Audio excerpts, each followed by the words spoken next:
Okay, so it's being on or about 6:30 on December 20th, 2021, to bring this meeting of the Easton Conservation Commission to order. Please note that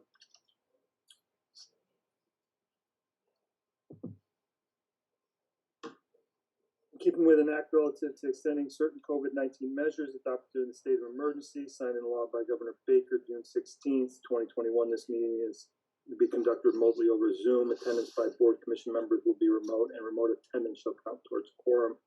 The meeting will be recorded live by ECAT.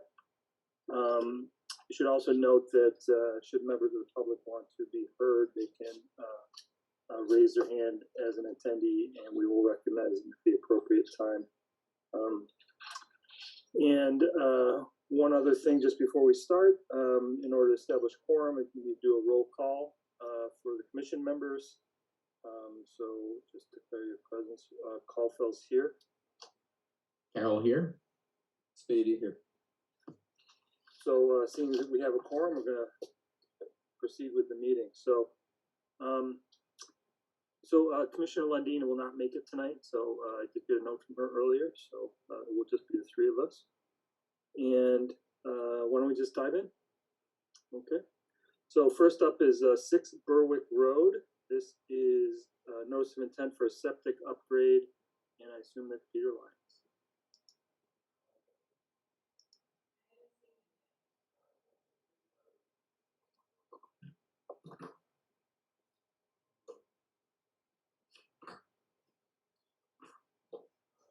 Good evening, guys. Hello. How are we? Why don't you introduce yourself for the record and tell us a little about your project. You have control of the screen if you want. Okay, can we see the plan? Coming up. There we go. All right. For the record, Peter Lyons with Collins Civil Engineering Group, representing the homeowner tonight for a notice of intent regarding related to the repair of a failed residential septic system. It's a 3-bedroom home on Berwick Road. We have wetlands and a brook in the back of the lot.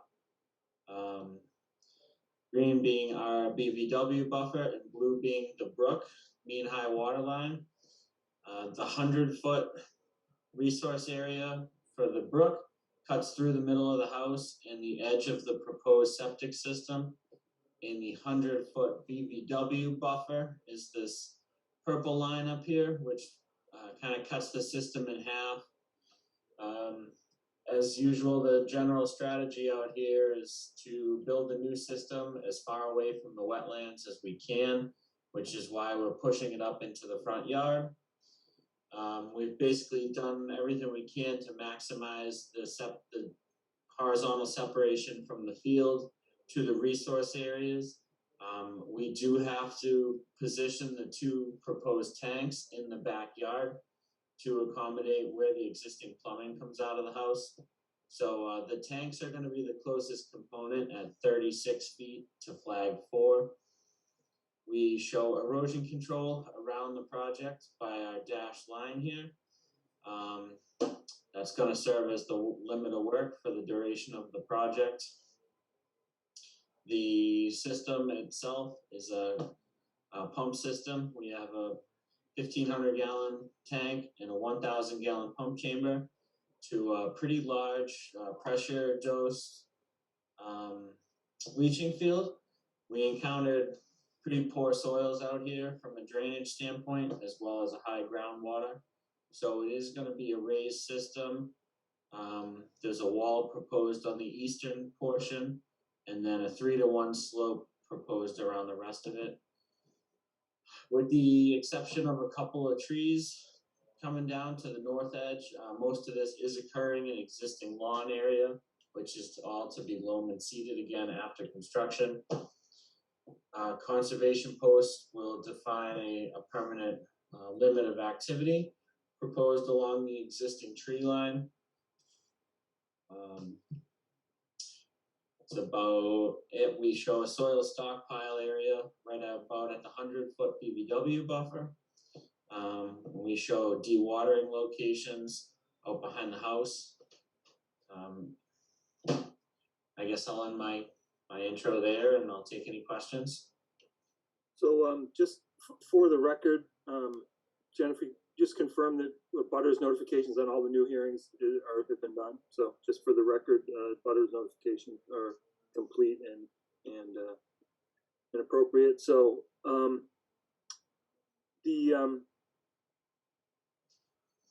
just lost the question I had when I got stuck by butters notifications. So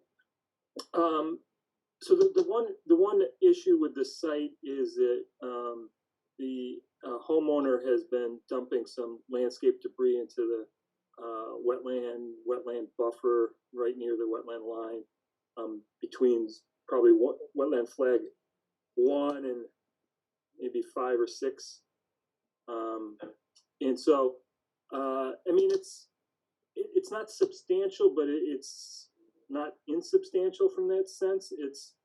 Jennifer's giving me a little bit of a head twist. It's mulch leaves and lawn clippings, as well as debris from fallen trees and whatnot that probably fallen in the yard. So I think certainly is a condition here that will need to get addressed during this project. And I will tell you right now that we will not issue even a partial certificate of compliance without that being addressed. So when this comes back to us in the spring after the project is done, and they're looking for at least a partial for whatever reason, that will be part of that. I'm forewarning right now. Sometimes we'll say, oh, we'll let that go or whatever. We're not going to let it go. So at least that's my opinion. I'd like to make that a condition. It's up to the rest of the commission as well, but I'd like to make that a condition as well. So Jennifer, any comments for me before I get started? I've already started. It's just that there was some compost noticed within the wetland. You do have a draft order of conditions ready, and that is a condition that it be removed. Yeah, I'm just making sure that they understand there's not even going to be a partial on this without taking care of that. So, other than that, I mean, this is about the best you're going to do on this piece of property. I think that we meet all the criteria for a waiver on this. So, being in the ACEC and inside the buffer zone, so the no disturb zone. So, any other questions from the commission? None for me. Yes, none for me. Do we have any members of the public have a comment on 6 Berwick Road?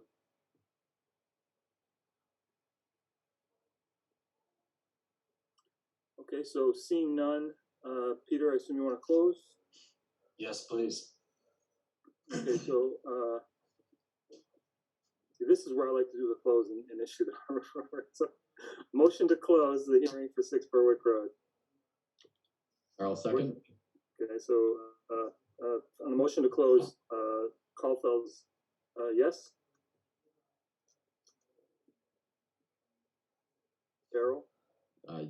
I'm sorry, I missed that.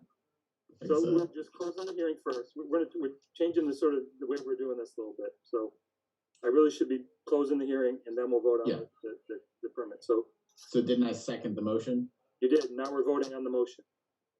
Ah, and you voted Because he yes. said yes. There we go. Sorry, a little slow tonight. Carol, yes. Speedy, yes. Okay, so we've closed the hearing now. So make a motion to issue a permit for work and order conditions for 6 Berwick Road, as noted in the report. Just I want to be on the record that the certificate of compliance will not be issued unless the materials are removed from the wetland no disturb zone. Understood. I need a second. 80 seconds. Caulfield's aye. Oh, aye. 80 aye. Okay, so it's Caulfield's and Spedia on the motion 3-0. Okay, Peter, you are up next for 6 Cedar Drive. This is a notice of intent for a septic upgrade. Do we have the DEP number on this? No, we checked today, we still don't have the file number. They're kind of trickling on a little bit slower the last couple of weeks. Holidays and whatnot, so. Sorry, Peter, you know what that means. Okay, do you still want to hear the project, or we just? Absolutely, let's hear it, and Okay, we'll get everything done tonight we can get done. awesome. Again, for the record, Peter Lyons with Collins Engineering Group. This is another septic repair on an existing 3-bedroom home. Let me zoom out a little bit. Cedar Drive, this is off of Center Street. We're between Cedar Drive and then Goodspeed Lane is another road to the south. So the property line would basically start at the corner of Cedar Drive, and the property line runs around the stone wall shown on the site. To the west, we have a couple of resource delineations. We have a potential vernal pool with the associated resource area and buffers to the resource area shown in red. We additionally have a mean high water line and a BVW line. The buffers for that, I mean, just a quick overview, we have the 50-foot buffer to the wetland cutting through the proposed septic tank with the proposed pump chamber falling about 65, 70 feet from the resource area. And we're going to be pumping up to an elevated leaching field in the southwest corner of the lot. This is a pretty much open area with the exception of some pines, some of which have, I think, been broken and removed since this drawing. Yep. I know they had a couple of big ones come down during the storm.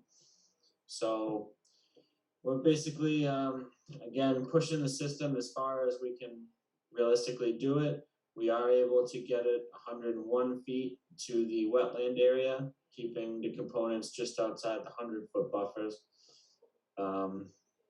It's going to be an elevated, a mounded system, approximately 3 feet above existing grade to be loam seeded once complete. And we've staked out in the field the erosion control line by the dashed gray here that wraps around the entire project, including the site access areas and around the tanks and the decommissioning of the existing components. Those are the light gray dash, that's the existing field and the existing tank shown on here. Conservation posts proposed along the backyard. We got 4 of them shown on the plan along the existing stone wall. That's about it. Silt sacks in the catch basins on the road. That's what we got. Any questions on this one? Jennifer? Just noting that the septic system is more than 100 feet from the potential vernal pool, so it does meet Title V Wetland Protection Act in your bylaw. There was a question about whether or not you can come in through the gate on Goodspeed. Was that resolved, or are you still coming in through the driveway and all along the back of the property? I do not know that. That I believe is between George and the client. I'm not personally involved with that. So I spoke to the homeowner yesterday, and he said he did get permission to do that. Okay. That's what they were planning on doing. So he says he has permission to do it. I'll leave that up to the contractors and whatnot. So. Yep. And I think I saw him this morning too. So I don't know that that needs any additional condition for that. Okay. Can you just answer a little bit of a point of it? So my understanding is since this lot preceded the bylaw, and that the area is previously disturbed, the potential vernal pool buffer zone actually stops at the limit of the, or at the disturbed land under our bylaw and regulations. Oh, that I would have to double check, but I'll defer to you on that. Yeah. So I think that's, I'm just saying because I don't think we need a waiver for this particular one. I mean, I think it Right. meets all the waiver requirements, but I think that's, Okay. where there's previously disturbed land predating the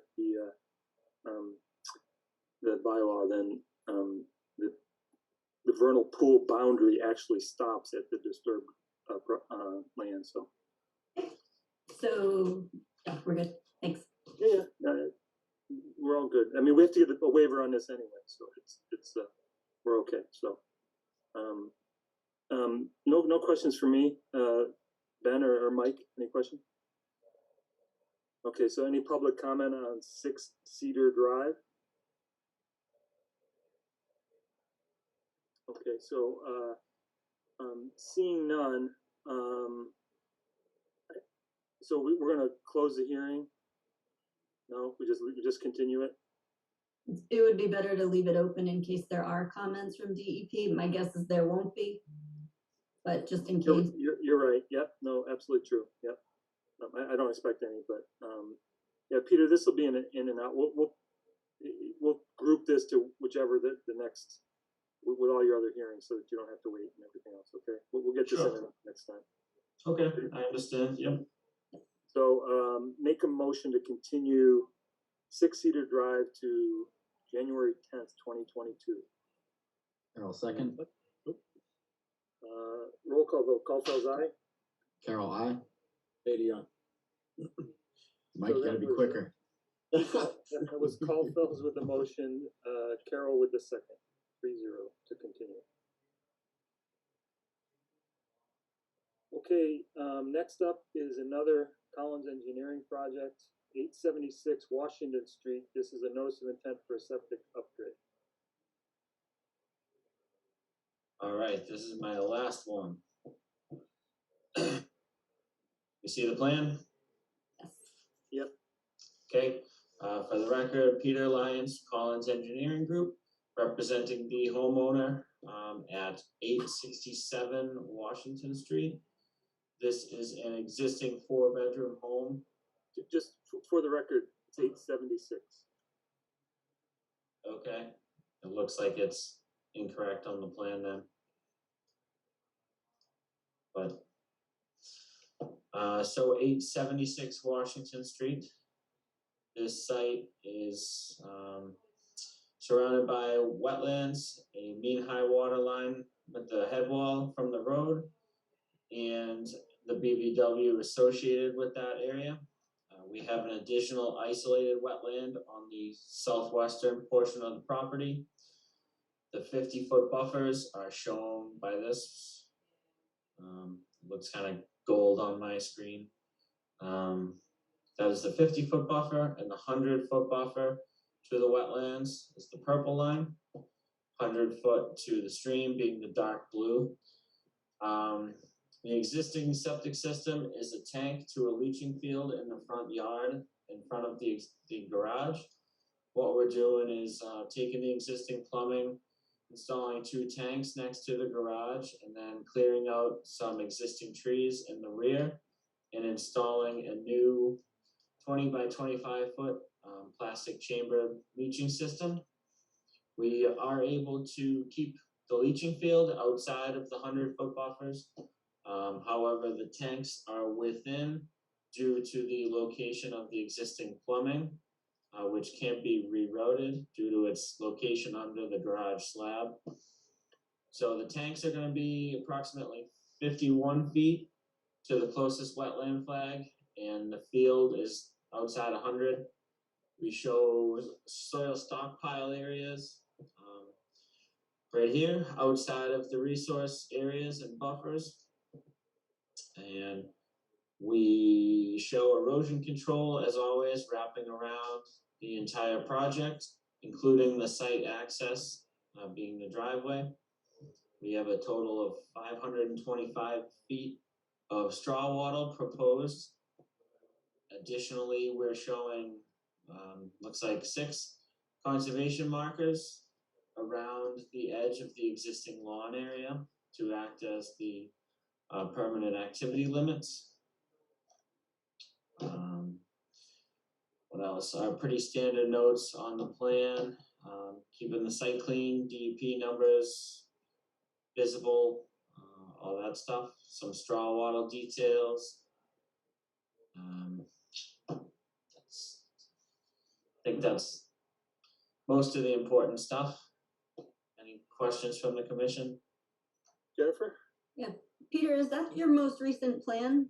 Because I think I had sent an email asking for spot grades on the driveway since that'll be redone, and I think you added them, didn't you? Personally, I did not, but I can. Okay. That might be the case. I might just have a outdated drawing pulled up right now. Okay, so that would be the only difference in the plan change, just adding spot grades to the driveway since part of the project is to replace the driveway. Okay, did you guys receive revised plans from us? I'm feeling like after they were requested, we got them pretty quickly, so I guess we'll both have to double check the date of the plan. Okay, yeah, it looks like we made a revision 12/10. Yeah, Do you want me to try to pull that plan up? Or is it significant? Let me give this a try. Yeah, we have those plans on file, so.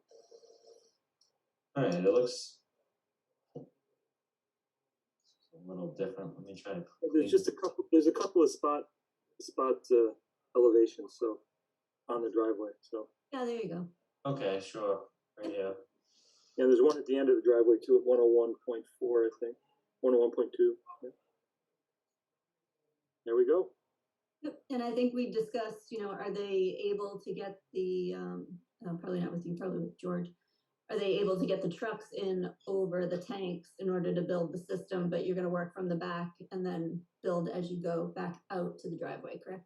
Yeah, that's typically what they do, with the exception of maybe a small machine like a skid steer like Bobcat to do some of the final grading. Sure. But no, they won't. Let's see, the tanks are not proposed H20, so there will not be any traffic. Yeah, they're gonna build the field first and then back out, install the tanks, and then connect everything. Okay, that was all I had. So Peter, what's the plan with the fence? What is the plan with the fence? As far as I know, the property owner has a dog, so her concern is getting a fence back up for the dog. Yep. The existing fence is kind of tough to see in this drawing, but it's the yellow lines here. So it cuts through the northern portion of the proposed system. That fence, I believe, is to all be removed in this general area to allow for the site access and construction. And the temporary fence is to be installed along just behind the edge of the proposed work limits. So are they replacing that fence in place where exactly where it is now? That's my question. Yeah, we had discussed this with the client, and to my knowledge, we told her, there's going to be a little bit of elevation change. So we recommended maybe rerouting the fence just around the toe of the slope at the edge of the system. We don't want to be driving fence posts into the septic system, obviously. So it might get altered a little bit in the north here just to go around the field, but it wouldn't be more than, 6 feet or so, it looks like. And I don't think there's any definitive plan for that yet. So if we wanted to condition anything, I think that would be okay. So Jennifer, any recommendation? I mean, they're outside the 100-foot on both the Okay. intermittent stream as well as the BVW. Most of it is. Some of it isn't. But any thoughts? We can just make a note that the fence will be relocated within the existing yard, but not, I don't know, not within the buffer zone unless they come back. Yeah, it's outside of jurisdiction, so really we don't. Yeah, well, I mean, the front part isn't, right? So, I mean, the front part that's attached to the garage and bends around. I mean, that's in jurisdiction. Yes. So certainly outside of that gets outside of jurisdiction, but I mean, I guess if I'm just, I don't want, I guess I wanna know, are they gonna expand the backyard, go another section wide, so they can go down another section wide, to the back? That's really what I'm asking. And you, if you don't know, Peter, you don't know, and Jennifer, I'm looking, do I condition that? Is it okay that we would accept, no further disturbance than 8 feet from the existing location or something? If could I maybe make a recommendation? I would like that, yes. I That's what I'm looking for, someone to make me a recommendation. Yeah, just so it's a little more, defined. I think, like I said, if any change is gonna happen, it's gonna be to the northern portion, which in my opinion is outside of conservation jurisdiction. So why don't we just maybe say that the relocated fence is to be no closer, at this point or something like that, because right now we show it, I don't know, call it 80 feet from the resource. So maybe if we can come up with a number and then, hold that as kind of our proposed fence line. I am okay with that. I think that's a good recommendation on my standpoint, so.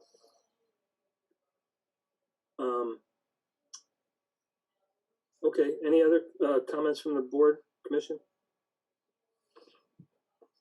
Any public comment, 876 Washington Street?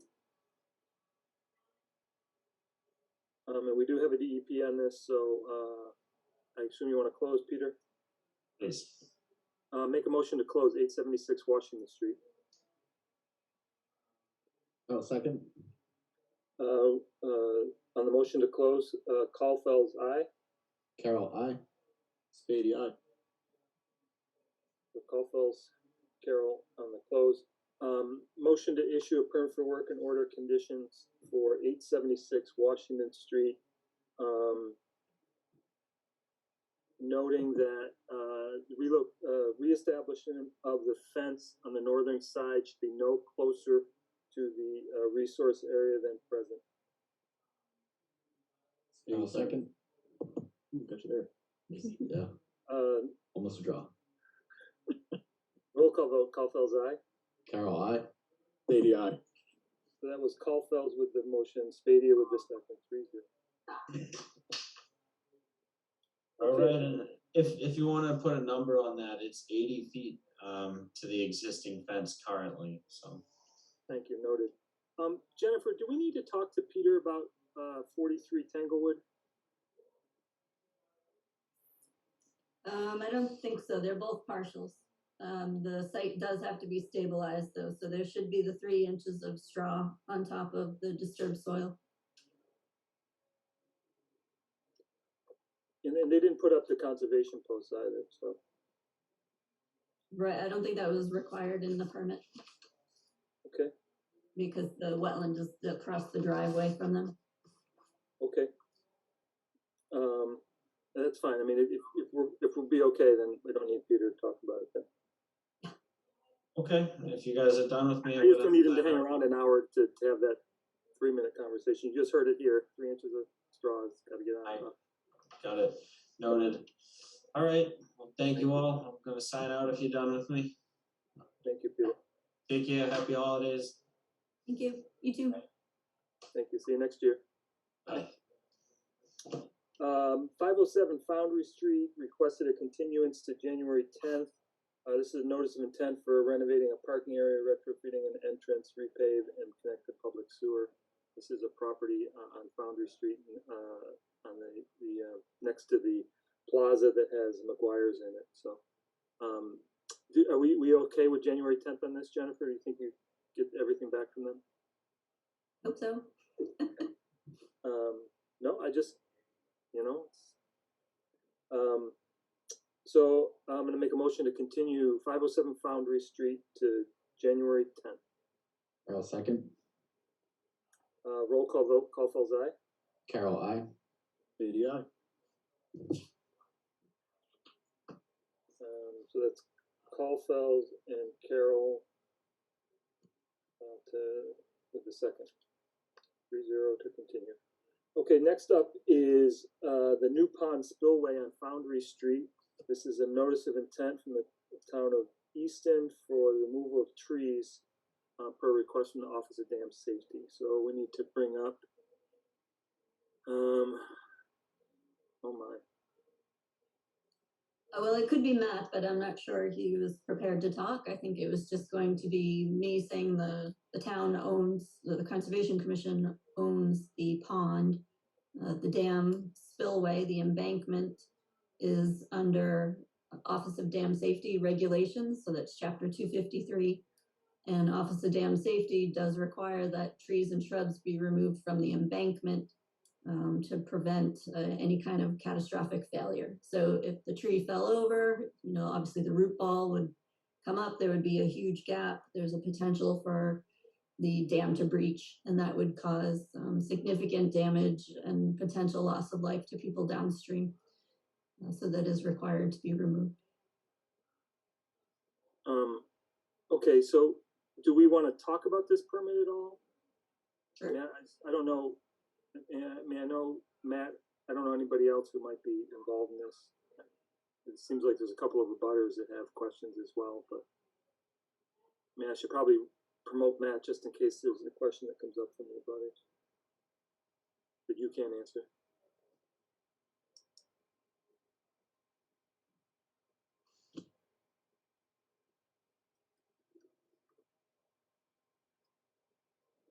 Okay, Matt, you're here. So my understanding is, and I'm happy to bring up the plans, just so that everyone has a sense of what's going on here. Hi, Matt. Hi, good evening. Just want to introduce yourself for the record. That'd be great. Sure, Matt Groschettle, civil engineer with the Town of Easton Department of Public Works. Okay, thanks, Matt. So we should see my screen right now, which is an aerial view of the pond and the dam embankment. You can see that the trees to be removed are all here highlighted in, I believe, pink or fuchsia. There are somewhere in the neighborhood of 30-something trees, from what I recall, like 38 trees or something. Correct. So it's around the front edge of the dam as well as the side. I assume, from what I understand, the bucket truck can come in from this end. There's an entrance on this end. Are they going to come in on the other end as well? Yeah, that was the plan, to kind of come in on either side, kind of back their way in, take the trees out as they go towards the spillway. Right.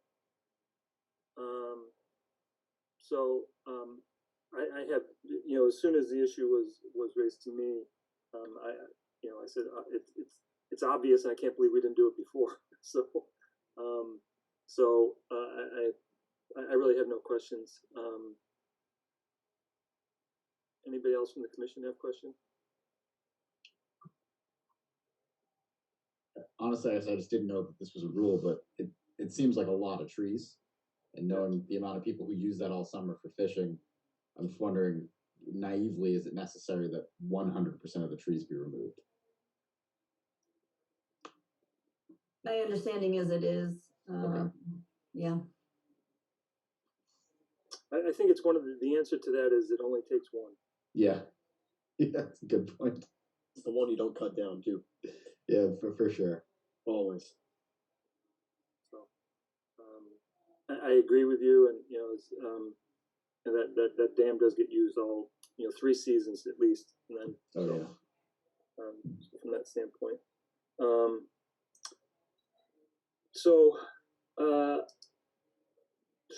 Just taking some notes here.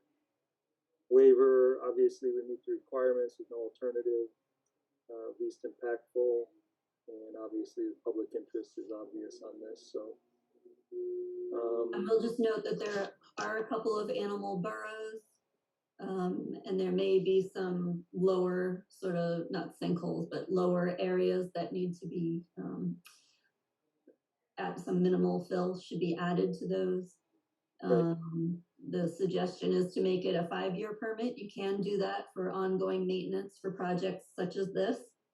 That would allow highway and DPW to be able to go in anytime over the next 5 years to fix something that could cause an imminent threat that we've listed, right? Any additional trees that start to grow in, they'd be able to go in and prune those. If any other animal holes animal burrows start to be dug, then they can go in and patch those as well. So it's just patching, it's not adding fill on top of the embankment, just to make it level, that's it. Right. Okay, any other comments from the commission before I go to public comment on this? Just one more, there were a couple of trees highlighted in white. What do those signify? So those trees are actually, I'm sorry, I can bring it up again to sort of just represent. So these are actually outside the embankment. These are on the roadway side. So that's between the roadway and the dam embankment. So those aren't going to get removed. Those will be removed. You like how I knew that, Jennifer? Very nice. There is one that's not on the embankment that is in the sort of a row with those white ones, but it's a little further back, and the drip line does go on top of the embankment, which means that the roots can go into the embankment as well. So that is one of those is proposed. The rest of them will stay. This one here. Correct. Okay.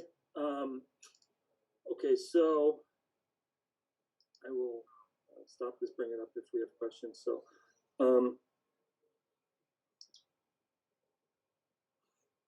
You did receive one letter from an abutter that was in your packet. and I'm not quite sure. So there's a question in the Q&A box from Denise Higgins, who is in the butter on New Pond Way. Can DPW give an overview of this project? I think Jennifer gave us that overview, but is there anything we need to add to that? This was just put in a minute ago, so maybe we could recap exactly what is going on here. Maybe it's means and methods. So Yeah. you back the truck up, and then what happens? Sure. So, large trees, so they're going to have to be taken out one at a time, limbed down, and then eventually brought down. We can't just drop them. So they're going to have to be systematically taken down. So it's going to be kind of a slow and tedious process. Probably get a couple of trees a week at the most, I would think. So that was the plan, to start from one end and kind of back our way into the spillway, and then do the other side. It's kind of the same process. And so Matt, are you grinding the stumps or just cutting? Right now, it would just be to stump them close to the ground, and then try to come in later on and grind them down. Okay, not actually stumping them. You're not taking the stump out, just cutting flush and then grinding. Cutting them flush and then grind them down. To remove the stump itself is like going to be more problematic. Okay. And obviously all the materials will be removed from the dam and from the conservation property. Correct. Yeah. So there's a couple other questions, but I prefer to recognize the people so they can properly identify themselves and ask the questions. So I think they're fairly straightforward. So we can start with Denise Higgins, who I think that has some comments and questions, and then we'll, rather than sort of go one by one in the Q&A box, which I think is going to be a little bit problematic. So I'm going to recognize Denise Higgins from New Pond Way right now and have her identify herself. And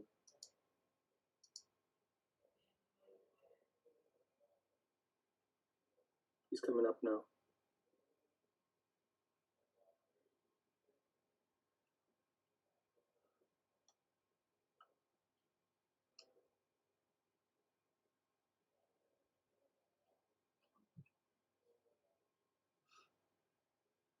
Mrs. Higgins, you can turn on your camera, or you're not muted anymore. So. You hear me now? Yep. Just can you just identify yourself for the record? Denise Higgins, 4 New Pond Way. Thank you. So, in 36 years that I've lived on the pond, it takes me by surprise, but none of this work has ever begun or has ever been problematic, and I'm glad in some ways that it's being addressed, because obviously untreated, that there are some issues that we have in that area. So I have a couple of questions, if it's okay, just to run a couple of the questions. One is I walked the dam area and the roadway, and I noted all of the trees, the 38 trees. Does that include the lower brush as well, or is it just those major trees?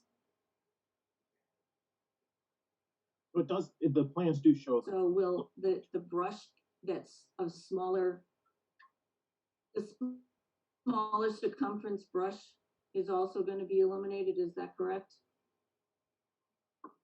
I think it were it was the small 6-inch trees and lower, and any of the shrubs as well have to be removed. Okay, so it's basically going to be bared, is that correct? It'll have herbaceous cover. Okay, and nothing will be replanted. Okay.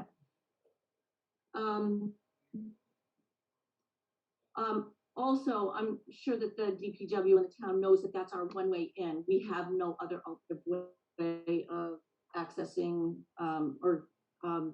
we don't have another form of egress. What accommodations may be made in terms of any of the cutting that will occur on the roadway that provides access to the 4 homes? so the DPW will give the abutters a notification when we're gonna be out there. We'll maintain the road open as much as possible. You know, we'll try to get the trees out of there as quick as possible. We're not planning on shutting the road down or eliminating access for the abutters out there. But we'll work with you to maintain access to your houses and whatnot.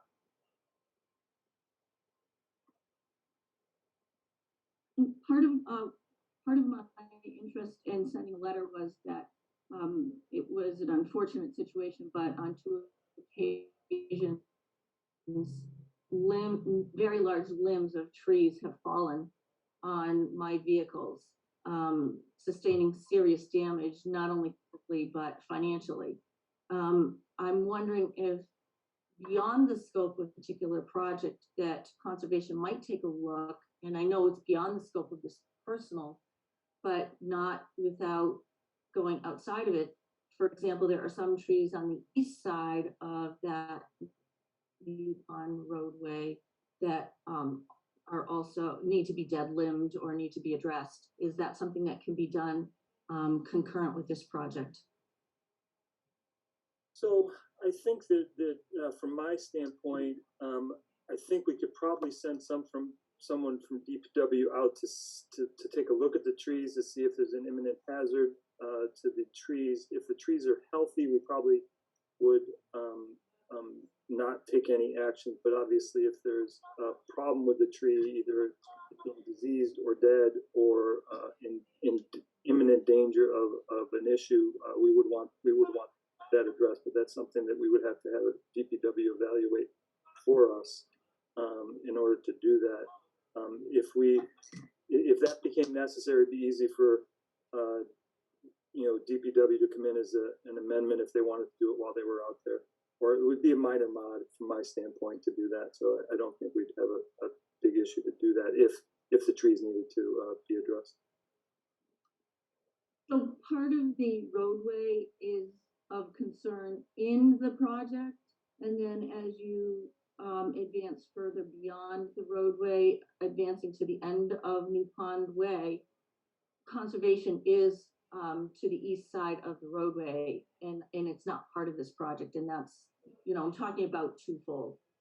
So I'm.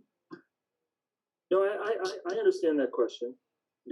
Given the location of your home at the end of New Pond, that I would expect that I would ask DPW to go up the drive, all the way up the road to see if there's any trees that are abutting the roadway that are of imminent danger to coming down and are unhealthy, diseased, whatever they are that are causing those. So that would be a problem that need to be addressed from my standpoint. Yeah, unfortunately, the accident that I'm talking about occurred both at the bottom of this roadway and at the top. Also on the east side of the roadway, and I'm sure that your bucket trucks or your vehicles or whatever are going to be on that roadway. There's also some power lines or cable lines that are down that that need to be addressed, or may impede your progress. I just bring that to your attention. And I think that one of my last questions is, how long do you expect this from start to finish, the project? That's a DPW question. I'm just trying to get an idea in terms of not necessarily holding you to it, but in terms of our travel back and forth. You know, it's hard to do timeline. It's going to probably take a couple months. I mean, there's always priorities that are going to pop up over this one, but you know, we try to get it done as expeditiously as possible.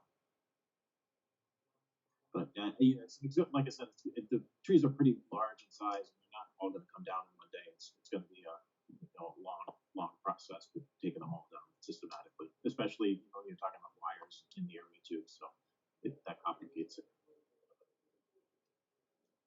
So I'm just going to defer to my other neighbors, and I think that primarily we're really concerned about being informed as to when someone will impede any of the progress in and out, because some of our schedules are unpredictable, and we also have neighbors on the street that are not well in health, and we just want to make sure that there's obviously always access in and out, since it's the only way.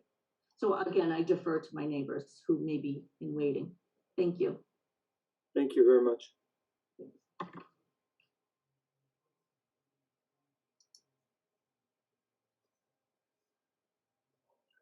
Okay,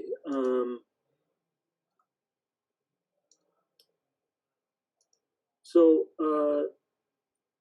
I know if there's another attendee, I know Mr. Mazurki had a similar question about the getting in and out of this shared driveway. I'm happy to, yeah, he has his hand raised, so we'll bring this one up as well.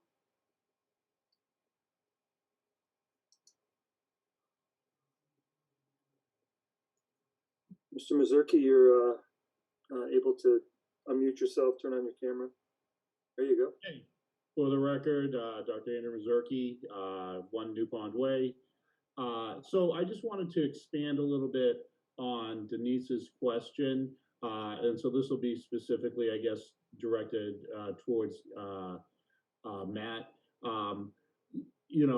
Like Denise said, we have schedules getting in and out and everything like that. And so you had said that you'll work with us, and I was just wondering if you could kind of expand on that a little bit as to what you envision is going to be happening when the bucket truck needs to go up the driveway to take down those, I think there's 16 trees that are marked.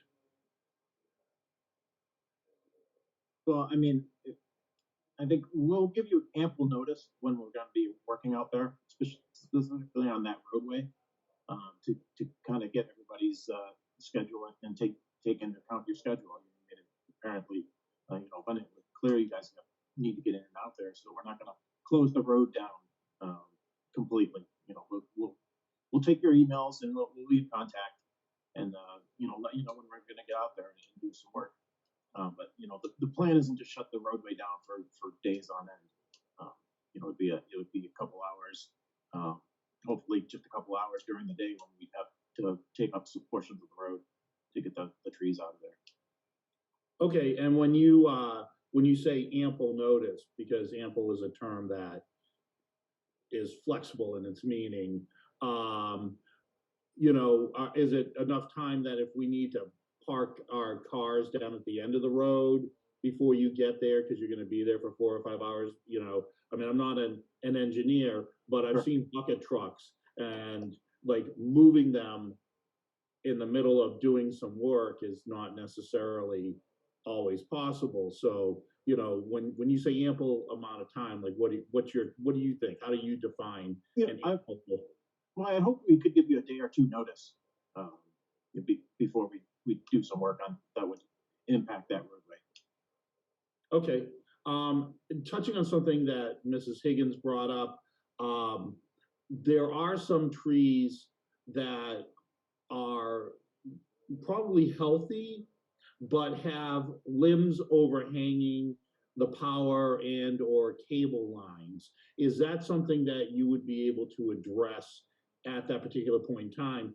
I'm just thinking in my simple way that if you're already there with the equipment, it's more cost effective to do limbing and things like that than having to come back out at a later point.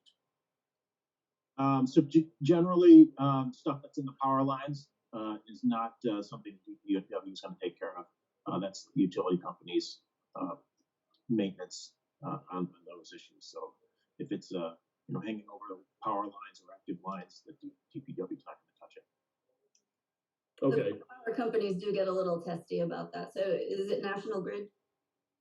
It is. Yeah. They've been notified by several of us repeatedly, and the problem has shockingly not been addressed. I know gasps of amazement all around.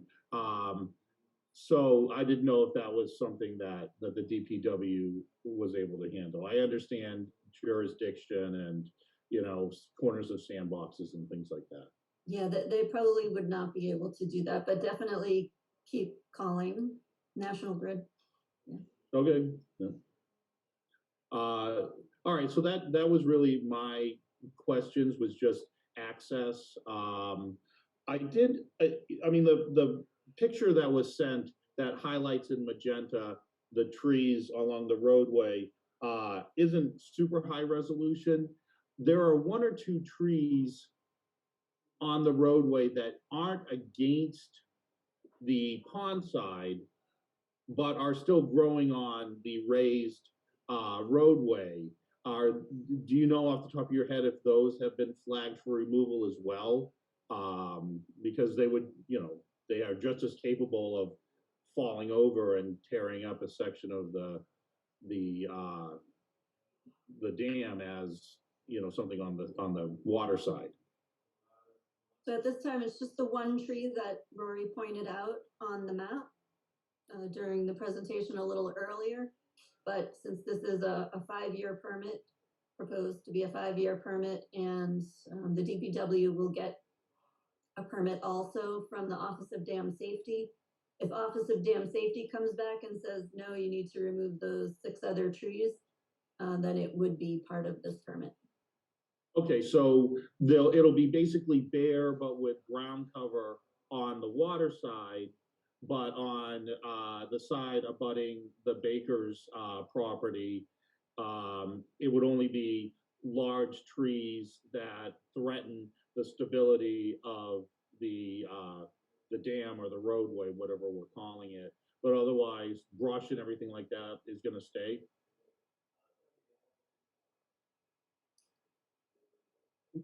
You're talking about on the embankment. Yeah, I don't know how to indicate it. If you imagine driving up our driveway, our shared driveway, going around the corner, yeah. So Rory, your marker was just there, and so you're driving up, and there's one magenta circle offset. That's it, exactly. But there's a lot of other brush along there. And so my question was just, and this is just informational, I have no objection or thoughts one way or the other. Since you're taking the pond side down to the ground with just, ground cover, like grasses or whatever there, are you doing the same on the other side? No, it only needs to be done on the embankment itself, not on the opposite side of the roadway. Okay. I think that's what he's asking, though. I think he's asking is it on this where these 7, 8 trees are here? Is this going down to an herbaceous layer only? Is that what you're asking, Dr. Mazurki? Yeah, I just want to know is the same thing being done to both sides of the embankment? So in this area here, is this going down to strictly an herbaceous layer, getting rid of all brush, any sort of growth other than herbaceous layer? Yep. So yes. Okay, and just I apologize for my simple mind. And it's on both sides of the embankment, so not just the pond side, but also the side that faces Helen Bakersfield. So on the opposite side of the driveway? Yeah, I mean, because that's still an embankment, it's got the same structural requirements and dangers that the pond side has. So I didn't know if you were gonna do the work on that side as well. I don't believe that's the intent. Okay, just for my own personal knowledge, why is it viewed that the brush is a threat to the structure on the pond side, but it isn't a threat to the structure on the other side? Left side of the road, your driveway. So yeah, if you go up my driveway and Is you the actual embankment delineated by Office of Dam Safety. The opposite side, as far as I know right now, is not part of the embankment unless DPW gets their permit and Office of Dam Safety tells them it has to be removed. It is not proposed right now. Okay, I mean, just for your knowledge, I don't know if you've been out there to see it, but Yes. it's raised on both sides. So I'm just trying to understand the engineering that's saying that the brush is a problem if you're driving in on the left-hand side, the side on which the pond is located, but there's no problem with brush on the right-hand side, even though it's raised the same amount. I just want to understand. It's because it's also separated by the road itself as well. So that's the you have like a hard separation between that waterway, you know, road, and then you have the next brush. So that brush isn't interfering with the water potential having a damming issue or a breakage. Well, but you're taking down the trees on the dam itself. On the water on the side. no, if you look at those magenta circles that Rory has up, most of those are on the dams on the other side. So it's in other words, our driveway is the same setup as the dam. So I think that from our perspective is that the risk associated with the ones on the opposite side of the driveway is not indicated to be taken down. I think if the Office of Dam Safety, who are the experts in this, come in and look at it and say those 4 trees and the brush needs to come down, then we will. But I think right now what's being proposed is simply take it on the pond side of the driveway, take it down to herbaceous cover. If we need to take down more, this is a 5-year permit, we can do that. But Office of Dam Safety will tell us. I think we're going to rely upon the Office of Dam Safety to tell us which ones if there's anything outside of the 38 trees that are being proposed that need to come down. Okay, and when will they be out looking at this? Jennifer, do you have any sense of that? When the permit is submitted to them, they would look Okay. at it. Yeah. So in other That's a words, good they'll be out recommendation. looking at it before the work starts. I'm just Oh, yeah.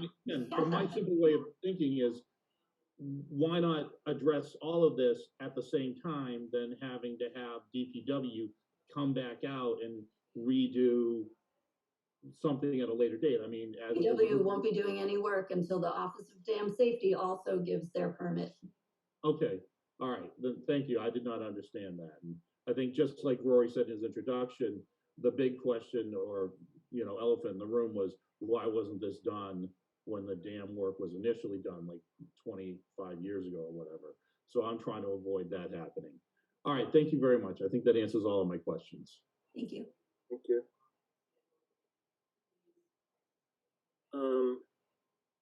So I'm going to have to recognize Mrs. Higgins one more time here. And then we'll try and wrap this up. Give me 1 second.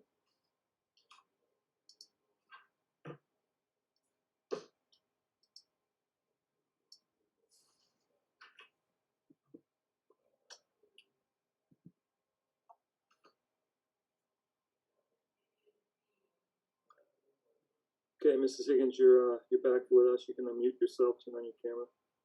There you go. So just for the record, Denise Higgins, 4 New Pond Way. So 2 quick questions.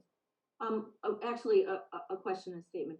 I think that, what I want to do is I want to support the statement that, Dr. Mazurka just brought up. That roadway that he's referring to on the opposite side of the street, or opposite side of, New Pond Way, is called the sluice way. And a technical term, because that is an embankment, raised embankment. And so those trees should be part of this project on the east side. So I just want to be clear that I think we'll stand by that the Office of Dam Safety will tell us whether or not Yeah, it's just a comment. Yeah. But I think that they'll determine, because we've lived this all of our lives.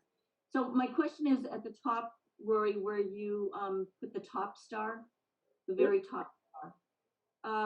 When we were walking, it's not very clear where that top star is, because there continue to be more trees. It just, when we're out there counting, it just seems that it's beyond that. Is there, and this is my last question, is there a possibility of knowing what or how far deep or where the scope of work ends? That's my question. The scope of work, where does that really end, that top star? Matt, do you have any sense of? I mean, I can visually see that it juts out there, but can you?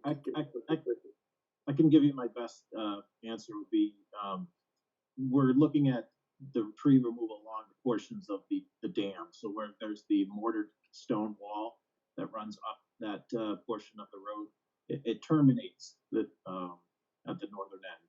There's a tree right near the end of that mortared stone wall. So that would be the limits of the work, right where that stone wall ends, mortared stone portion of the dam embankment. It's sensical that it ends where the water ends and where the land meets the water. But when we're counting the trees and the circles, there's not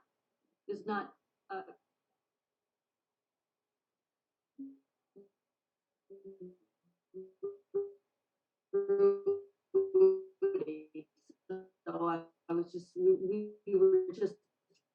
So Mrs. Higgins, you broke up there for about the last 20 seconds or so.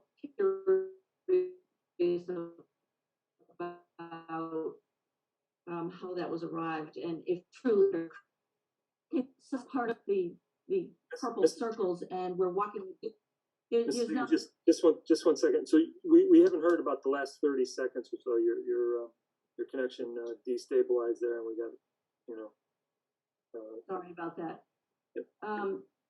So when we're walking the roadway and counting the circles, the number of trees there's no congruity with that it naturally ends at that. In other words, there are more trees where it naturally ends. Is it possible that? So there's a 20, I think it's a 27-inch maple is the last tree. I believe that's the denotation if I read this correctly. It looks to be a 27-inch maple. I'm just saying that the number of trees when we're walking it and we're counting them are more than what is shown on the plan. Is it possible that there? Is it possible that there's more trees than is denotated? I think there may be smaller trees that are denoted on here, but not larger trees. I just want to be clear, and the DPW will have an opportunity to come back to us if there's some tree that they missed, but there is no intention to leave a large tree there. Right, I'm fine. Okay. Thank you. Yep. Okay, great.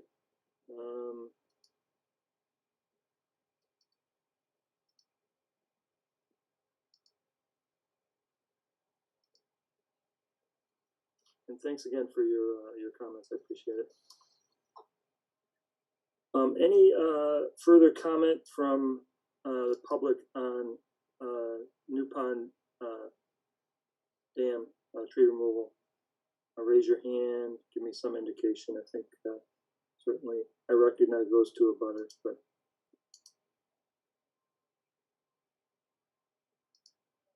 Okay, so seeing none, so we don't have a DEP number on this either, right?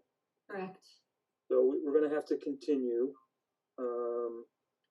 And that's about it. Is there any further comment from anybody? Any questions that came up to the commission during public comment that you want addressed or came to your own mind?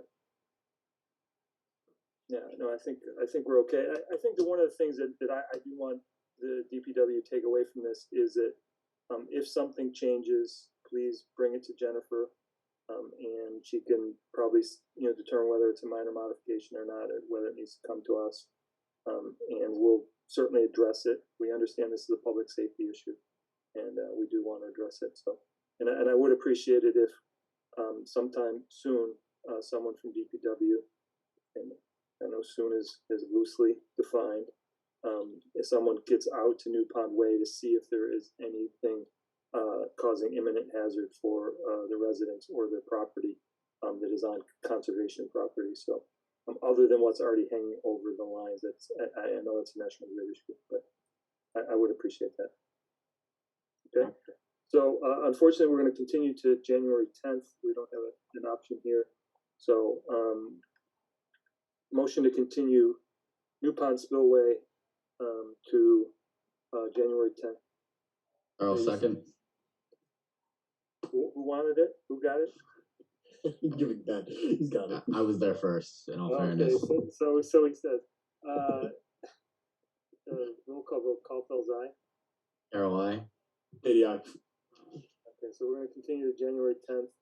Matt, I appreciate you showing up tonight and giving us your insight. Great, thank you. Thank you, Matt. Okay, so now we have 38 Randall Street. We have a request to amend, and this will be Stephanie Hoban, I think, right? Yes. Throwing us a curveball. No Eric Diaz.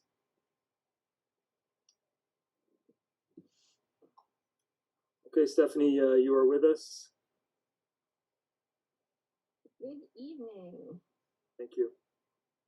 Me. So this is a request to amend a permit. This was a permit for work that we issued back in February for a single-family home on 38 Randall Street. Pretty tight lot, from what I recall. So I don't want you to tell us what's going on here, Stephanie. You have control of the screen if you want to share. There you go. Yep, there we go. So basically, we actually have a new property owner who has their actual footprint. They've actually changed it to a 4-bedroom house instead of a 5-bedroom. They've changed from a 2-car garage to a 3-car garage. So if you look, there's the red line here was what was originally proposed. And then the gray footprint is what is currently proposed. So we actually have a slightly smaller footprint. Originally, they had also proposed a patio with a pool. The new homeowner has opted to get rid of the pool in order to have the 3-car garage. The septic system is staying the same. The driveway is in the same area, except it comes down a little bit further here because it's a 3-car garage. The limit of work isn't changing. Everything, the limits of grading are all the same. Basically, we're just changing what's being done in the same area that was already going to be disturbed. Okay. So, Jennifer? Yeah, I think they gave us a operation and maintenance plan for the infiltration system. Is that correct? yes, it is. Yeah, so that would be an attachment to the order, just so that the new person knows how to maintain that system. Otherwise, I don't have any other comments. So just a question for me, just for the record, we're no closer to the resource areas than we were previously. Nope.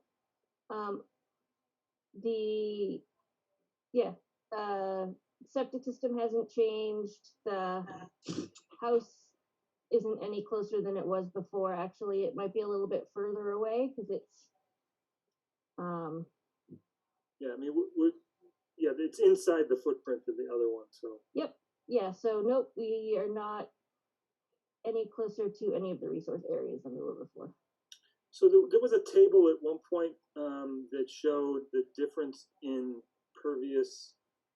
Just for the record, I want that if we could. Eric is usually pretty good about making sure that gets on the record. Yeah, so. I don't know where the old versus new is. Yeah, Maybe it was in the narrative.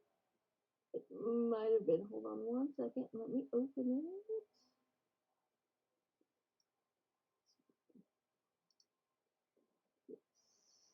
Mm,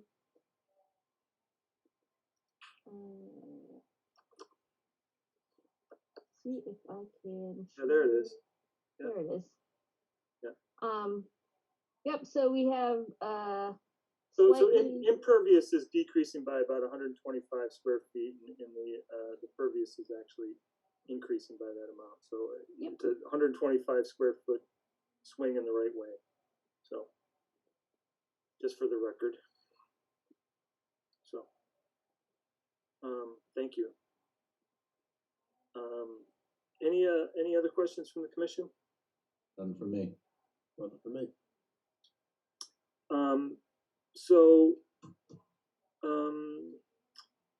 So Jennifer, I just need to make sure that we attach the O&M to the conditions, right?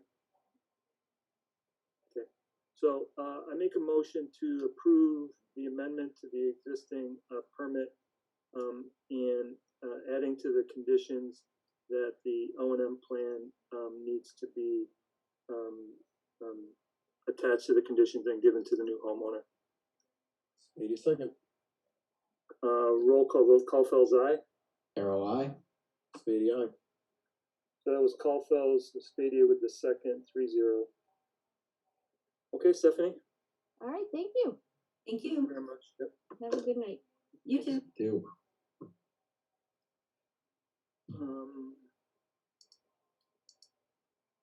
Well, I think we saw Eric Diaz for a moment there. Oh, we had another meeting tonight. Yeah, I think he stopped in for a half a second there.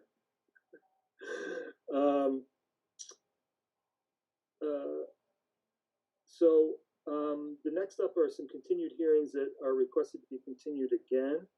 And as we go through them, Jennifer, I'm going to ask the same questions about whether we think that the date being requested is reasonable. So 9 Hobart Way, this is a notice of intent for a utility installation, which is associated with a new home construction. There's probably also some driveway work there as well, regrading and whatnot. So. Right. I have not received any information. They'll have one more week to get it to us. Okay. I guess, knowing that, let's not be afraid to push it out if it needs to get pushed out, right? Correct. Any questions about 9 Hobart? We'll continue to January 10th. Continue, motion to continue 9 Hobart to January 10th. Carol, second. Roll call vote. Caulfield's aye. Carol, I. Spady, aye. So Caulfield's, Carol with the second, 3-0 to continue to January 10th. Next up is 170 Chestnut Street. This is a abbreviated notice of resource area delineation. They requested a continuance to January 24th, and you're still waiting for stuff from them as well, right? I also don't have any information. Okay, make a motion to continue 170 Chestnut Street to January 24th. 82nd. Caulfield's, roll call vote. Caulfield's aye. Carol, I. Spady, aye. That's Caulfield's with a motion. Spadia with second. 58 Mill Street. This is a subdivision, roadway, and appurtenances. They've requested a continuance to January 10th. We have seen stuff from them, right? We did get some new documents. I just don't have the hard copies in the office yet. Is this got to go? Do their comments have to go to peer review? Are we okay with it? since I don't have the hard copy yet, I'm not sure what they've done. 58 Mill Street, continued to January 10th as requested. Need a Is that a second? motion? It's a motion to continue 58 Mill Street to January 10th, 2022. Carol, second. Roll call vote, Caulfield's aye. Carol, aye. Beatty, aye. Carol with the second. 560 Foundry Street. Is A there? lot of information. Yeah, I know. We've got a lot. We have a conference call on Wednesday. So here's my thought process on this as well, and I think you raised the issue as well. If we were ready for discussion, you may want to consider having a separate night for just that one project. If there's going to be that much, comment and potentially abutters. I like that idea. So do you think that we can, if we do that, that we can make it through the entire information we need to get to on that? Or is it? I think I'll have a better sense of that I think after the meeting on Wednesday, but I do think that the portion about the floodplain is still a sticking point. So I'm not sure that the floodplain issue will be resolved on January 10th, but I know we're now well into the wildlife habitat portion of it. Okay, so I think I'm in favor of that, because otherwise we go marathon one night to like 10 or 11 o'clock, and I really don't think that we do our best work when that happens. So No. yeah, I know, I'm with you. So perhaps as we get closer, right, we have all the documents to review. We have our conference call on Wednesday. When we get the final information on the floodplain, we should internally also be able to have another quick review, like, do we have all the information we're supposed to have? And then that's when we can schedule the separate meeting for the conservation meeting just for that one project. Because basically it's been so long that you'll need to hear a presentation of the entire project all over again and all the little steps in between, just so everybody's clear. So we would still put them for, I think they're asking for January 10th.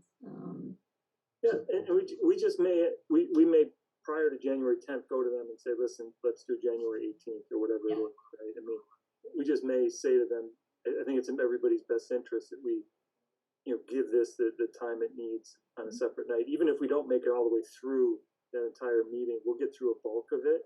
Yes. And I think that it'd be best for all of us if that happens. We'll have to talk about it and negotiate it amongst all of the commission members to make sure that we're all available on that night and it fits our own schedules and whatnot. But I think we'll have to get some flexibility. Certainly doing it by Zoom makes it a little bit easier on everybody to be able to do that.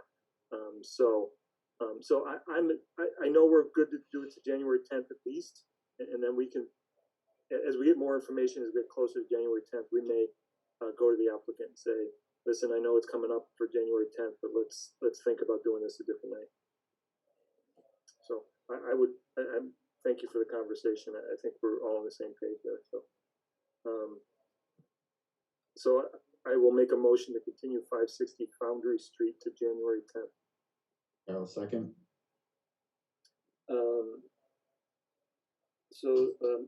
Roll call vote, Caulfield's aye. Carol, aye. Beatty, aye. Thank you. So that was Caulfield's with Carol with the second. Certificates of compliance is 56 Highland Street. Do we have? Yes. Scott Rogers is here. Yes.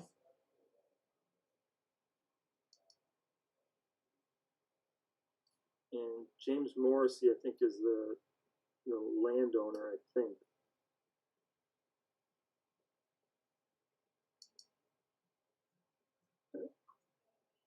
I think so. If you could just give me a little bit of yes or no. Can somebody confirm that for me? The address is right next to his name. I know, I just don't always, if he's here for comments or he's part of the application itself, so I just. Scott, can you tell me if, is Mr. Morrissey the owner? Mr. Morrissey is the owner, yes. Yeah, that's what I thought. So I'm just gonna bring him up in case we need to ask him any questions or anything. So I know he's here just probably to observe, but I'll give him the opportunity. Okay, Scott, you're up. Alrighty, for the record, my name is Scott Rogers from JK Holmgren Engineering. Before you tonight is a request for a certificate of compliance for 56 Highland Street. We did provide information and file with the Conservation Commission on December 13th. We requested a couple of additional pieces of information, and we got that to Jennifer on December 14th. So that was requested and provided. We also received a staff report from Conservation Commission. And one of the items that was brought up as sort of a question was the signs that were posted at the limit of work signs, if you will. There are currently 2 posts with a PVC sign connected between the 2 posts. And the wording on the sign currently says absolutely no work beyond this point. And Jennifer just had a question about the actual wording on the sign. Other than that, everything has gone smoothly on this project, and it's all stabilized and pretty much ready to go. Jennifer, some feedback? Yeah, Scott, you didn't happen to have a picture of that sign, did you? I do have it. Can I? Oh, okay, Yeah, you can share, Scott. thank you. Yeah. So this was obviously before me, so I know the absolutely no work signs are typically for construction, and our new buffer zone signs are for post-construction for the new homeowner, so they understand what the signs are for, especially where most of that lot is already cleared. Was that an old farm or something? No, it was an old field. Okay, and so as part of your wetland permit, did you require that's where they're gonna stop permanently or just for that construction term? So, so my recollection is that was where they were stopping permanent. Okay, so then you may want to consider the buffer zone do not disturb markers instead of that sign. Because any new the house is for sale, any new buyer is going to move in and think, well, I'm not doing work, I'm not building anything, and then they'll continue to mow it. So the sign itself is not clear to a new homeowner, in my opinion. So Mike, just to confirm, you were part of this permit over on Highland Street. This is the one that has the nitrogen reducing septic system on it. Were you part of this, Mike? No, don't recall. I don't recall. Okay. I mean, first of all, where it is, it's an ACEC, and I think we would have if we put it. So I guess I'd have to go back to the original plans. Are there are there conservation posts on the plan? I'll open it up. I mean, I don't care. So Scott, you would need to stop sharing if you would. Sure.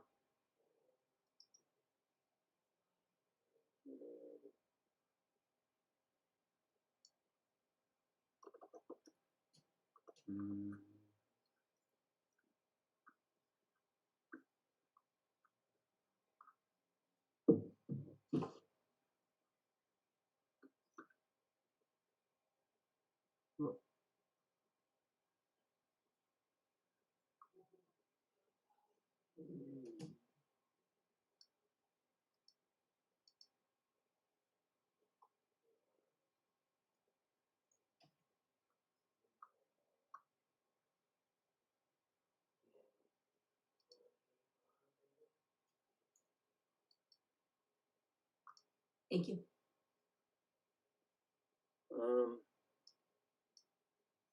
So I'll bring this up.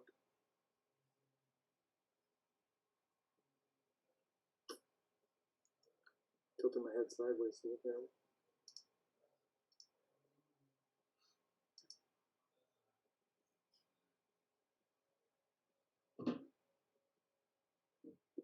Trying to figure out which one it is.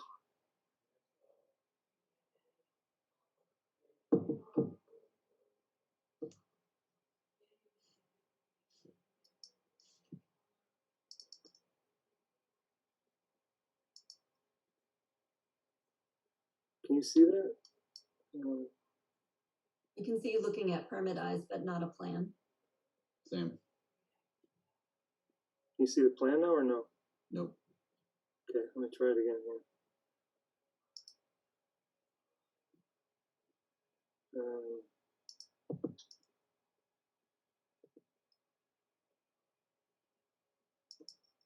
I'm just gonna save it to my hard drive, sorry.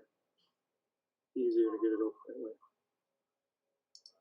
I probably had it already saved. No, I didn't have the original. Oh, Tish has her hand up.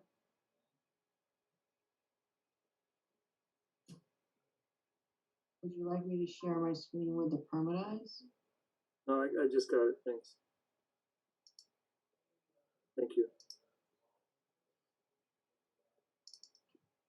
Phew. There you You're go. up.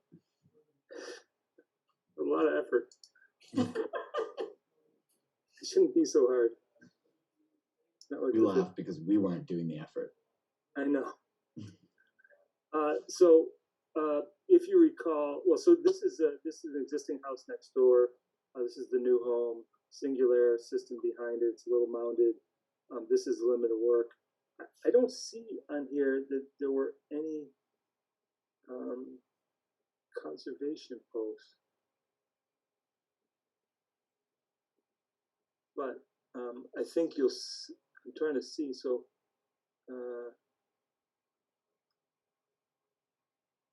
So the arborvitae along the back were planted sort of on the back and then the side. There's a fence along this side here, Mhm. and I mean certainly this is a 50-foot buffer zone, so we would not want them in that 50-foot buffer zone, right? I mean, this orange line is the 50 and the 100.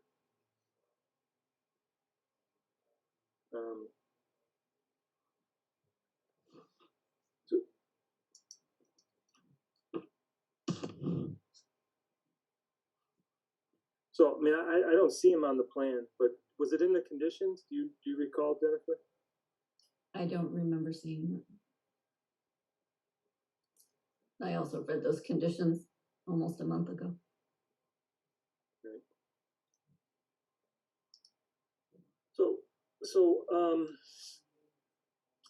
First of all, I mean, I certainly don't think the sign. I agree with you that the signs could be misinterpreted by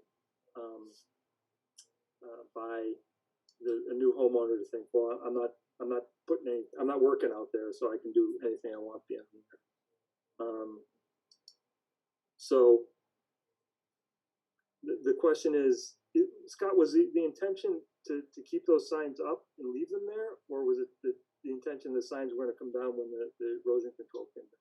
No, the intention of those are the limit of work signs not to be disturbed beyond this point. Oh, okay. I think unfortunately part of the situation that we're in is we're in a little bit of a transition period between Jennifer being relatively new and Andrea being the person that was on board when this was going on. So we're in kind of that little bit of a transition period, I guess, for lack of a better term. You know, if this was a brand new project, we'd be using the wood posts with the plaques on them, like, you know, the new standard is, if you will. Okay, so the choice here for us is to either leave the signs as shown.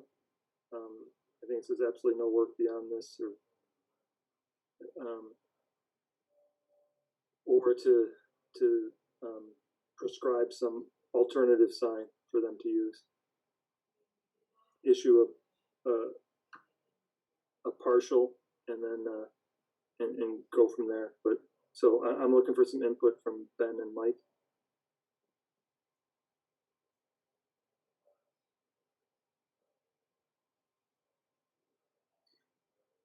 We need something there so they don't mow. What if you don't want them to mow? Right. So.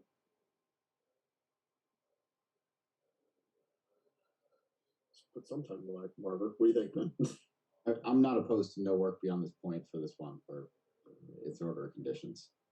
And going forward, we'll do the other signs.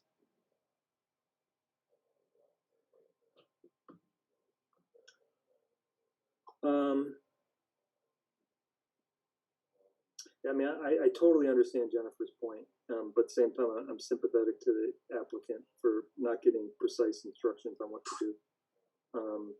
And so I think that probably I'm inclined to, I think the intent was there to do what they needed to do.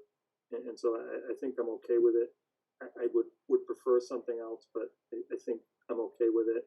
Knowing that moving forward, we would make sure that we have a more clear verbiage on signs that makes it clear that no disturbance beyond this line of any type. This is wetlands, no disturb zone. So I think that's what we've done and what we've changed to is a much better approach for us. But I think given this and the intent by the landowner to comply with the condition is there.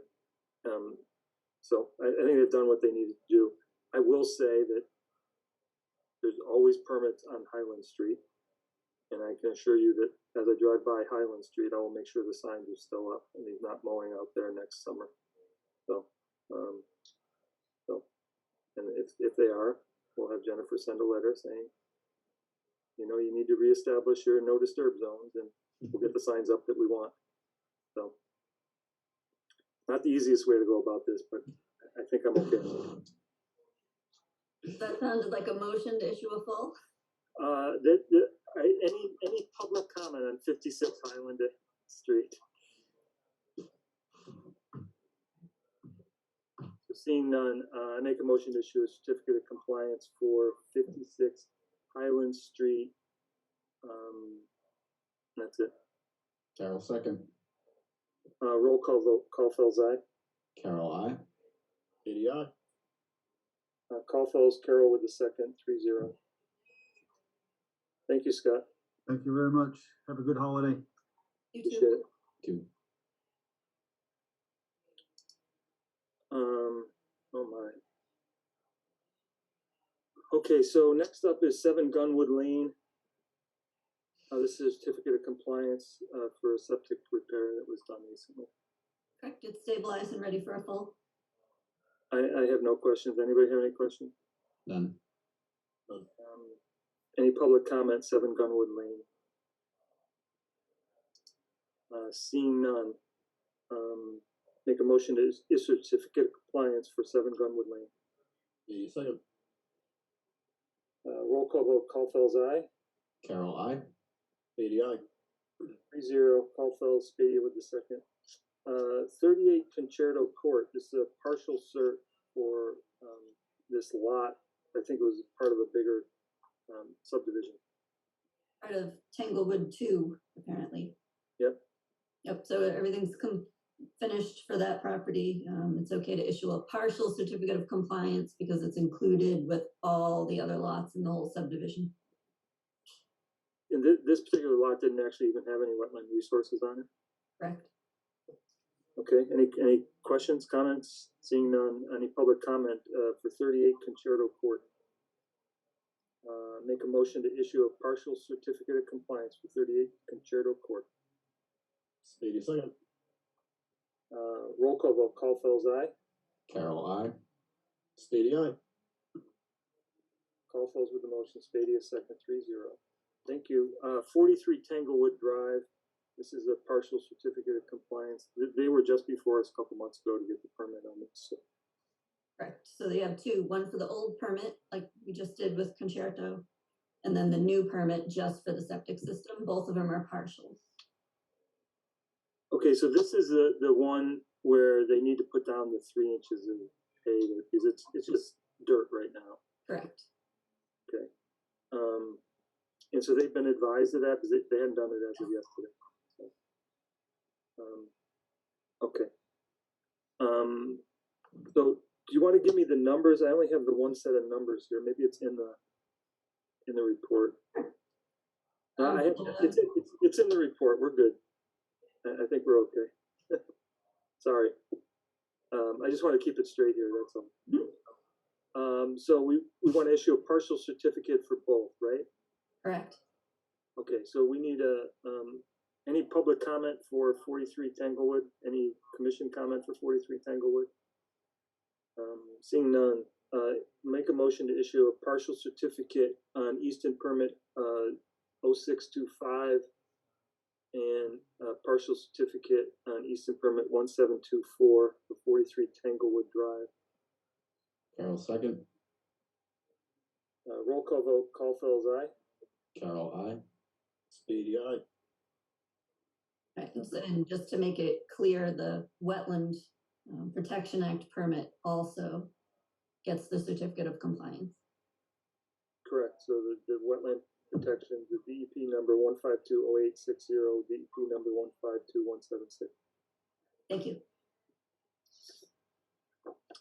Okay, and now we've got some visitors for the next topic here. So I'll bring those up.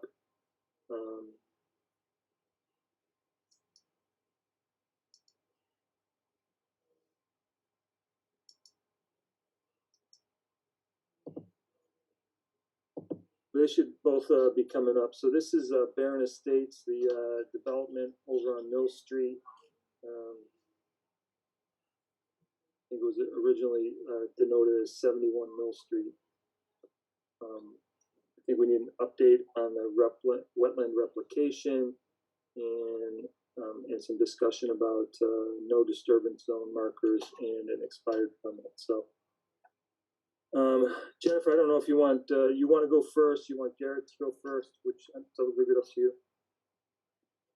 Well, I would just be brief and say Garrett's report came in on the buffer zone restoration area. A very helpful person accidentally mowed over some of the shrubs. That person has been asked to please not help anymore, which is nice. And so there will be some replanting of the shrubs and no disturb signs put up in that location. Garrett, feel free to add anything. No, that sounds good. Yeah, we did replant a bunch of the shrubs, but there were several that were not in stock. And those were just white meadowsweet. They were out of stock for the year. So we'll replace those again in the spring. So I guess the question is, my understanding is this has actually happened a couple of times, right? Yeah, it was twice. The grass was kind of high in that area, and the guy went in and mowed. So there were low bush blueberries that were, they're only 14 inches tall. The grass was maybe 18 inches, so they mowed those down. Right. And there were a couple of high bush blueberries that were also quite small in those areas, and they mowed those down. So those have all been replaced. My client did make sure this person knew never to go back there and mow again, and then he took, he was proactive. He went and he ordered signs that said, basically, do not mow. So, and they're large, they're not small signs. So he wanted to put them around the 3 sides where they could potentially get in with a mower so that nobody would mow that. So we showed the template to Jennifer when she was out on site. And we also wanted just to walk over the site so she or if any of the other members did join us could see how much has been done, because it's been a while since we've spoke to the commission about this site, other than the request for partial certificate of compliance, which is I think was a little over a year ago, if I remember correctly, about a year ago. So yeah, I mean, I've been out at the property. I think there's been two other permits on specific lots in the last year. I've actually been out there during that time as well, so I certainly do see the progress that's being made and the continued progress that's being made. And to be quite honest, the amount of construction that's going on and the care with which the contractors are at keeping the piles of dirt contained. I do see them running over the erosion controls that are at the roadway a little bit, but it doesn't seem to be causing any problems with erosion at that point. So you know, I spoke to Mr. Costa earlier this week, and you know, and I've been up. You know, I went out to site this weekend again just to make sure, and you know, there's wildlife crossings underneath the roadway at one point, and you know, went down and inspected those. Those seemed clear to me. So, you know, I think this. So the one question. So let's take the two different issues at hand here. Is how do we try to permanently address that replication area surviving as a replication area, right? And that was the intent. There was some suggestion about putting up signs. I think that putting up gigantic signs at the beginning of this neighborhood is probably not aesthetically the best choice. I think that the property owners would like to limit the big signs they have in their backyards as opposed to the entrance to the development. So if there's an alternative to that, I know that we've used post and rail fences in the past when there's been an area like this where we wanted to delineate it, make it visually something there, and you could put, you know, smaller signs on posts there that would make it something that make it stand out that it's not your property to mow and whatever. So I don't know if that was the idea was thought about, whether or not she's cute, Mike. Whether or not that was something that the developer was less inclined to, you know, do, or whether that would be an option or not. And certainly it's, you know, our call as well. So I mean, it's, you know, we could just condition it that way. So Yes. The way we certainly can look at options. It might be best. We do have to come back before you with a new notice of intent just to wrap everything in. If that is the case, then we could put that information in as either option A or option B, if that makes sense to you, where we put either, like you mentioned, a split rail fence, or do you want raised, of course people can drive around them, but also the raised markers that delineate the conservation area, we could put those in as well. We could give you multiple options and see which one you'd like. That's something we could do. As well as, you know, I know we still have the drainage to have that certified. It has to be cleaned and certified at the end once they're done with construction. So that's going to be something. And also there's a couple of these where the property boundaries are for each individual lot, and like you just mentioned earlier, the no work beyond this point. Some of the signs we could change over to the medallions, because I'm certain in the posts, I'm certain the homeowners would be more appreciative of those, because there's some rather large signs directly behind their house. So that's something I think that. Yeah, I mean, one of the things I want to recognize here is that I know and I wasn't involved in the permitting on this, but I was keeping an eye on it at the time, and I do want to recognize that the developers of this property heard the commission loud and clear about the conditions that were put upon this property to ensure the preservation of the conservation and wildlife habitat that was this was abutting. So this was a very tight property, and a lot of things had to go into play here. There was 29 acres, I think, that went into a conservation gift or a restriction. I don't recall which one. So I mean, there's this was significant, and I think the messaging, and believe me, I understood that he was making sure that there was going to be no violation of that condition of anything along those lines. So I'm okay with that. So any, I don't know if you guys have driven by, Barron Estates and it's that area right out front, behind the sign that there's some bushes and stuff there now. There's probably about 20 or 25 in there right now. And so I don't know if you have a preference. I mean, we can have Garrett come back to us with two different descriptions. The one thing about the little posts is they tend to get ignored too. So, so I think that's why, given that we've seen two times that this has already been, that I may prefer to go to a split rail fence, but that's me. So I guess my question is, how established was what was mowed? Right, because one of the things about this is once the plants are sort of grow up a little bit, it becomes a lot harder to sort of ignore them and just mow them over. Do we know what was there? Yeah, it was just low bush blueberry, 12 to 14 inches high, and I would say high bush maybe topping out at 18. So we're not talking about anything too large, but it was 18 inches is significant. But the grass was how high? It was probably 20, 18, 20, 24. It was tall in some areas, and it's thick. There's still a little bit left around some of the small low bush blueberries that weren't mowed over. There were a handful that weren't because they had orange ribbon on them. So. This guy's getting his money's worth out of his John Deere. It's not a John Deere.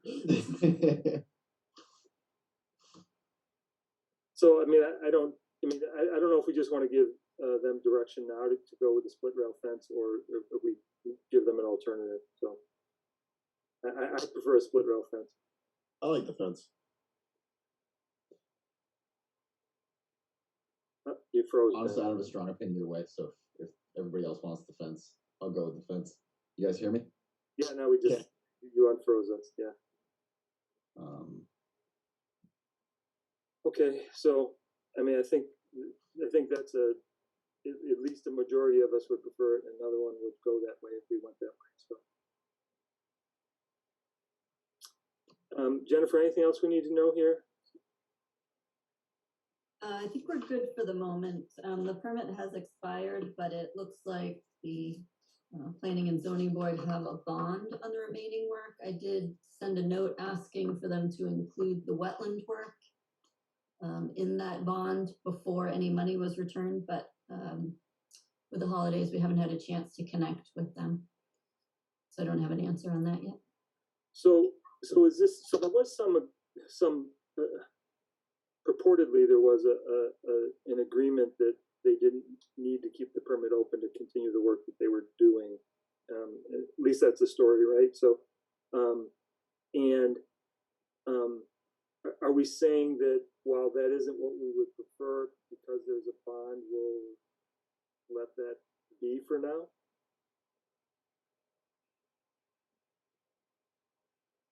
You don't want to say?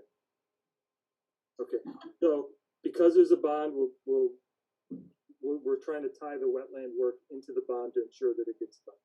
Correct. Okay, that's all we're willing to say. Okay. Okay, so do we need anything else here? Okay. Do you need anything else from us, Garrett?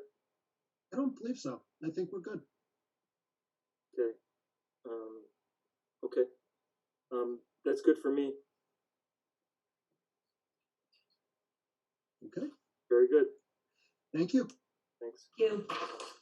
Thank you. Have a good evening. You too.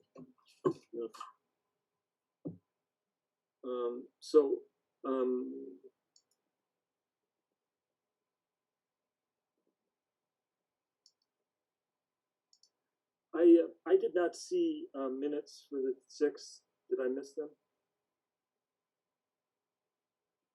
Did anybody else see them? They weren't in our packet, so. Okay, we'll make sure they're in the next one. Wayfinding group representative, that would be me.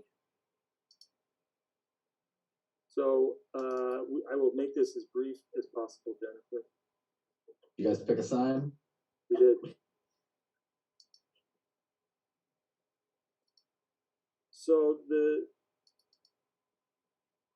signs, So it is going to be, most likely, it is going to be this one here with a blue stripe on the bottom instead of it being a line. So it'll be this color scheme, this shape, with like this, where it's orange on this side, it's going to be blue on this side. And I like it. Any reason to the blue? and this, in this archway, there'll be less stones. They're going to make, before, I don't know if you remember, this was about 25 little bricks. I think they're going to try and make it to be like 13 or 15. So this may have come up. Is this going to supplant? I mean, is this going to be? No, it's a dumb question. Never mind. This won't replace our Conservation Commission signs on conservation. It will property. not, no. Yeah.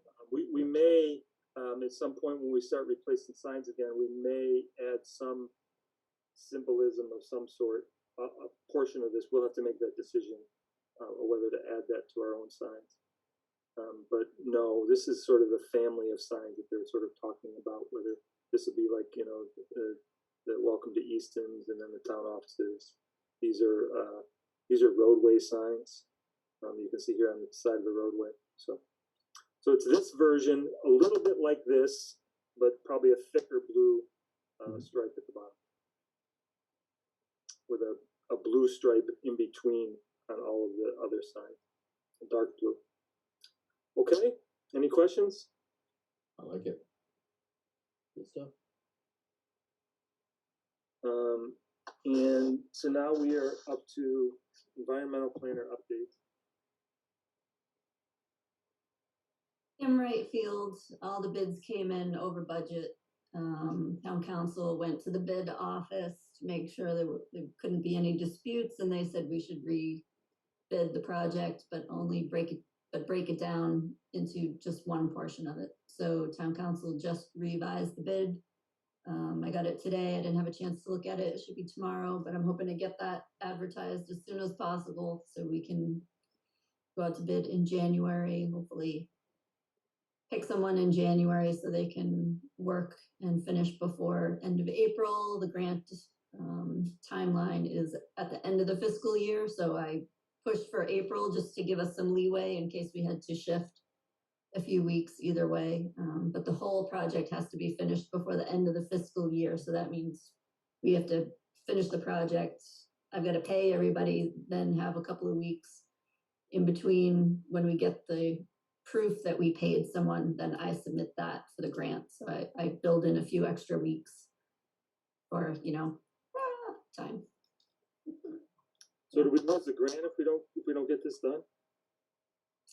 Yes. Okay. Yeah, but we're not. We're pushing on. I hear you. I believe you. Yeah. I'm on your side. Behind you 100%. If Bill Humphrey was here, he'd be volunteering big excavators for you. So, I think that's it for me. I don't have anything else that was not reasonably anticipated. So, anything else? Make a motion to adjourn. Spady second. I was giving it to you, Ben. I was waiting. It's like a game of chicken every time. It really is. Bueller.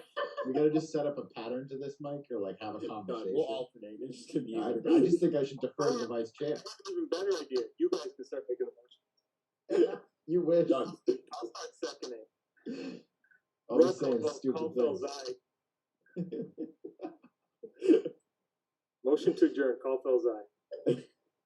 Carol, I. Spady eye. I'll learn eventually. It's taking me a while. Trust me, Ben. It's cool. I'm still So, learning. Callfell's Spady with the second. 3-0. See you guys. Very good. Later, Thanks, guys. everyone. Happy holidays. See you Oh, yeah, next year. happy holidays. New Year. You too. Anybody All call around. me if they need me? I'll be around. Thank Take you. care. Later, guys.